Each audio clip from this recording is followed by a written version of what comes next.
কলকাতা ভারতের সৌন্দর্যে ভরপুর একটি শহর, যেখানে অনেক লুকানো রত্ন রয়েছে।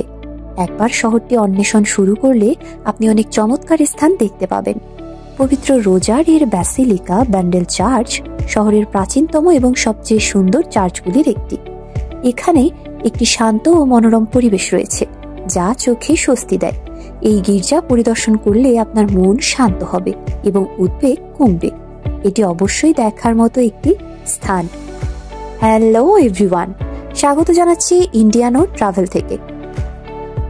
400 বছরেরও বেশি পুরনো পবিত্র রোজারি ব্যাসিলিকা শহরের অন্যতম প্রধান আকর্ষণ।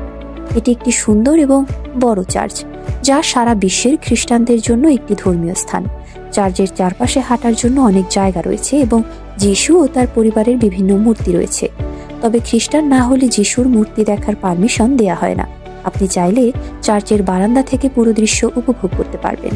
তবে এখানে মোমবাতি জ্বালানো যায় এবং এতে কোনো বাধা নেই। 25 ডিসেম্বর বড়দিনের রাতে চার্চটি অত্যন্ত সুন্দরভাবে সজ্জিত থাকে এবং প্রচুর মানুষ এখানে আসে। এই সময়ে চার্চ খুব সুন্দরভাবে সাজানো থাকে এবং মানুষ সেখানে গিয়ে রাতের আনন্দ উপভোগ করতে পারে। ইতিহাস: পবিত্র রোজারি চার্চ ব্যান্ডেল চার্চ পশ্চিমবঙ্গের প্রাচীনতম ক্যাথলিক চার্চগুলির একটি। এটি 1599 সালে পর্তুগিজ বস্তি স্থাপনকারীরা নির্মাণ করেছিলেন। এই চার্চটি শুধু উপাসনালয় নয়, বরং এই অঞ্চলের উপনিবেশিক ইতিহাস এবং খ্রিস্টান ধর্মের জন্যও গুরুত্বপূর্ণ। এখানে লেডি অফ হ্যাপি ওয়াইজের একটি মূর্তি রয়েছে। বলা হয় মূর্তিটি পর্তুগিজ সৈন্যরা শত্রুদের হাত থেকে রক্ষা করতে এবং হুগলি নদীতে ফেলে দিয়েছিল এবং কালক্রমে মূর্তিটি কোনো এক দোকানে পৌঁছেছিল। পরে লেডি অফ হ্যাপি ওয়াইজের মূর্তিটি গির্জায় রাখা হয়। গির্জাটি খুবই সুন্দরভাবে সজ্জিত এবং হাজার হাজার মানুষকে আকৃষ্ট করে। এর ভেতরের এবং বাহিরের দৃশ্যপট: এই গির্জার দৃশ্য চমৎকার এবং সুন্দরভাবে সজ্জিত। মাঠের পাশে এবং বাইরেও অনেক মূর্তি রয়েছে। এখানে বিশাল একটি বাগানও রয়েছে। চার্চটি ইউরোপীয় এবং স্থানীয় স্থাপত্য শৈলীর মিশ্রণ।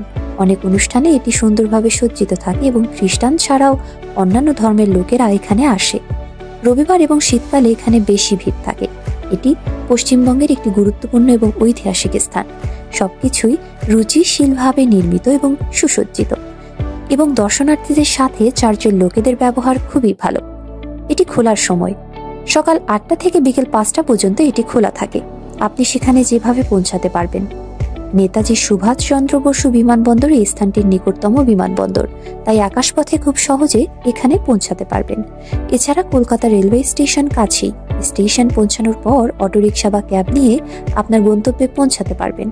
সড়ক পথে যাওয়ার জন্য গাড়ি বা ক্যাব ভাড়া করা সবচেয়ে সুবিধাজনক। আপনি প্রথমে কলকাতা শহরে পৌঁছে বাস থেকে অটোরিকশা নিতে পারবেন। ভ্রমণকারীর উদ্দেশ্যে কিছু টিপস শেয়ার করছি। আপনার প্রয়োজনীয় সবকিছু একটা ব্যাগে নিয়ে নিতে পারেন। ছবি তোলার জন্য অবশ্যই সঙ্গে একটি ক্যামেরা নিতে ভুলবেন না।